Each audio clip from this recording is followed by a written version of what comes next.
Mabuting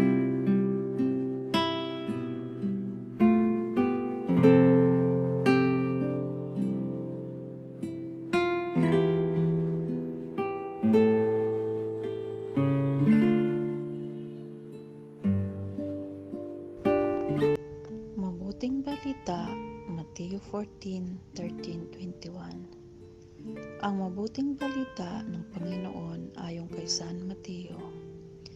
Noong panahong iyon, nang marinig ni Jesus ang pagkamatay ni Juan Bautista, siya ay sumakay sa isang bangka at nag-iisang pumunta sa isang ilang na lugar. Nang mabalitaan naman iyon ng mga tao, sila ay lumabas ng bayan at lakad na lang sumunod sa kanya.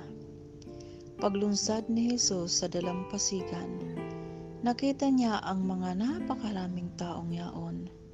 Nahabag siya sa kanila at pinagaling niya ang mga may sakit na dala nila.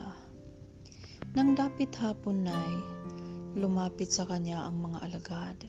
Sabi nila, "Ilan ang puok na ito at malapit nang lumubog ang araw.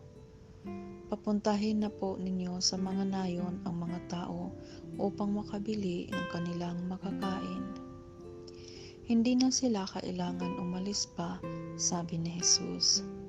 "Kayo ang magbibigay sa kanila ng makakain." Sumagot sila, "5 po ang tinapay at 2 ang isda natin.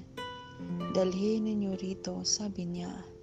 Pinaupo niya sa damuhan ng mga tao. Kinuha ang 55 tinapay at 2 isda. Tumingala siya sa langit at nagpasalamat sa Diyos. Pinagpira-piraso niya ang mga tinapay at inuutos sa mga alagad na ipamigay iyon sa mga tao. Kumain silang lahat at nabusog. Tinipon ng mga alagad ang lumabis at sila'y nakapuno ng 12 bakol ng pira-pirasong tinapay. May 5,000 lalaki ang kumain, bukod pa sa mga babae at mga bata. Ang mabuting balita ng Panginoon.